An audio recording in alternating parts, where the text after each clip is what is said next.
Break के बाद आगे बढ़ेंगे। खबर दिल्ली से मिल रही है, जहां दिल्ली की कोर्ट ने गैंगस्टर लॉरेंस बिश्नोई की पुलिस कस्टडी 14 जून तक बढ़ा दी है। वहीं दिल्ली जेल प्रशासन ने साफ कर दिया है कि कानून व्यवस्था के मद्देनजर गैंगस्टर की कस्टडी पूरी होने पर उसे शहर के किसी भी जेल में न रखा जाए। जेल प्रशासन मांग कर रहा है कि लॉरेंस को दिल्ली के किसी भी जेल में न रखकर सीधे पंजाब की जेल में भेज दिया जाएगा। इसके लिए बाकायदा दिल्ली जेल प्रशासन ने कोर्ट में एप्लीकेशन लगाई है। इस पर संज्ञान लेते हुए कोर्ट ने भी गैंगस्टर लॉरेंस बिश्नोई की कस्टडी पूरी होने के बाद उसे भटिंडा जेल को सुपुर्द करने को कहा है।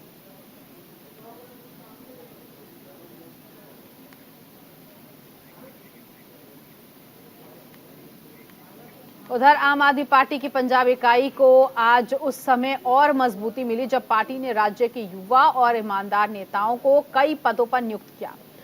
आप पंजाब के अध्यक्ष और मुख्यमंत्री भगवंत मान ने नई जिम्मेदारी लेने जा रहे सभी पदाधिकारियों को बधाई दी है और उन्हें पार्टी और पंजाब के प्रति अपनी जिम्मेदारी पूरी लगन से निभाने की सलाह दी है।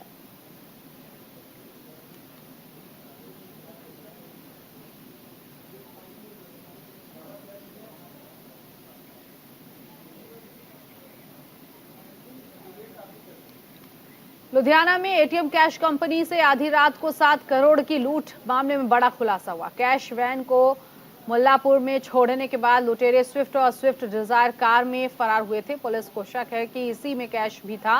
वारदात के बाद इन 2 कारों ने मुल्लापुर के पास टोल प्लाजा का बैरियर तोड़ दिया। फिर वो मोगा फिरोजपुर रोड की तरफ भाग निकले। पुलिस ने इनमें से एक कार का नंबर पहचान लिया है और उसे ट्रेस किया जा रहा है। वहीं लूटपाट करने वाले लुटेरे सीएमएस कंपनी के अंदर लगे सीसीटीवी कैमरे में कैद हो गए हैं।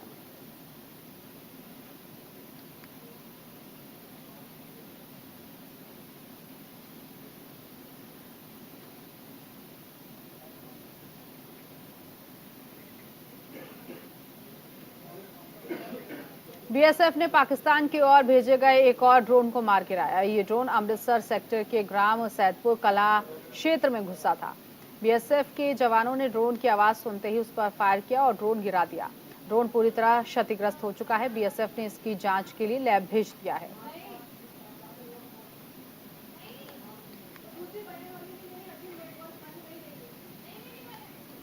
हरियाणा के मुख्यमंत्री मनोहर लाल ने पद्मश्री और पद्म भूषण अवार्ड प्राप्त करने वाले लोगों के लिए अहम घोषणा की है। उन्होंने कहा है कि पद्मश्री या पद्म भूषण अवार्ड प्राप्त करने वाले प्रदेशवासियों को राज्य सरकार की तरफ से 10,000 रुपए हर महीने पेंशन दी जाएगी। इसके अलावा इन अवार्ड धारियों को हरियाणा सरकार की वॉल्वो बस में मुफ्त यात्रा करने की सुविधा मिलेगी।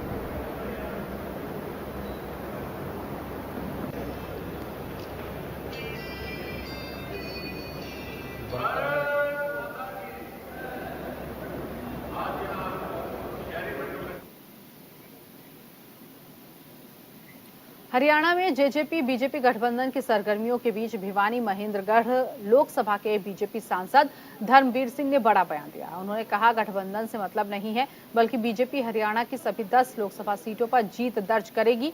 बीजेपी हरियाणा में सभी लोकसभा सीटों पर चुनाव लड़ेगी, ये फाइनल है।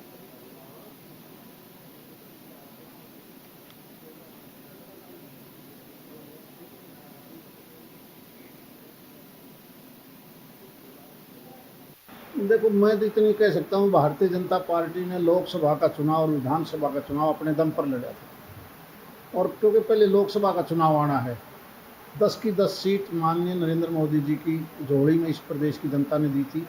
और मोदी जी इस देश के लिए बहुत अच्छा कर रहे हैं, इसीलिए देश में पूर्ण बहुमत की सरकार हमारी बनी, दूसरी बार भी बनी।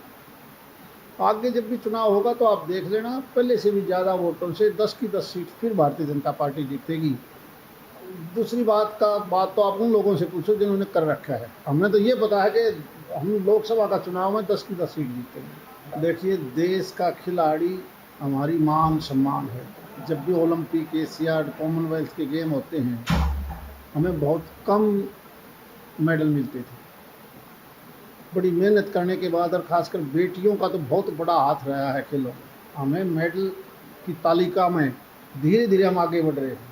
और ये जो कुछ भी हुआ, ये अच्छा नहीं है देश के लिए, देश के खिलाड़ियों के लिए भी नहीं अच्छा है। अब क्योंकि मामला केंद्रीय नेतृत्व के पास है, हमारे हाथ में नहीं है, जितना जल्दी समाधान इसका हो कर लेना चाहिए। उधर कुरुक्षेत्र में सूरजमुखी में एमएसपी को लेकर किसानों को उनका जो गुस्सा है वो थमने का नाम नहीं ले रहा। इसी कड़ी में आज किसानों ने महापंचायत के बाद दिल्ली चंडीगढ़ नेशनल हाईवे बंद कर दिया। बताया जा रहा है कि जीटी रोड जाम करने के लिए किसानों ने अनाज मंडी से निकलना शुरू कर दिया है।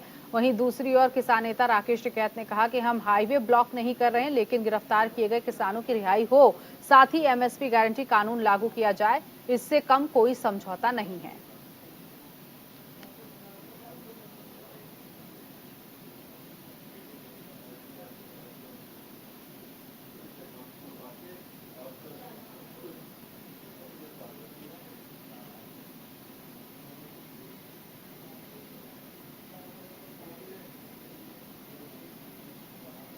उधर बीजेपी के राष्ट्रीय अध्यक्ष जेपी नड्डा हिमाचल प्रदेश के दौरे पर हैं। कांगड़ा के नरपुर में उन्होंने बीजेपी के जिला पार्टी दफ्तरों का उद्घाटन किया और कांग्रेस पार्टी और राहुल गांधी पर निशाना साधा। कांगड़ा में जेपी नड्डा ने कांग्रेस पर हमला बोला और कहा, युवराज विदेशों में जाकर मोदी की निंदा करते करते अब देश का ही विरोध करने पर उतारू हो गए हैं।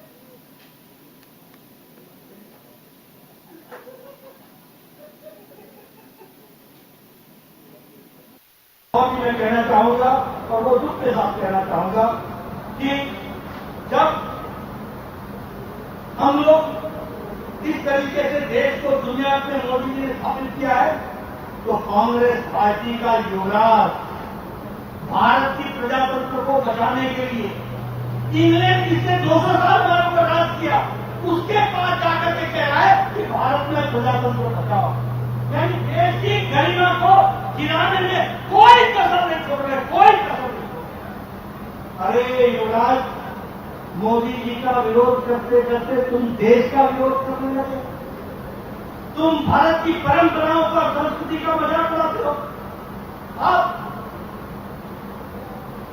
सेंगहोल के सामने, जिसको लोकसभा में स्थापित किया प्रधानमंत्री जी ने, सेंगहोल, इस सेंगहोल पर जब प्रधानमंत्री शासन दस्तखत करते हैं तो उसका मजाक।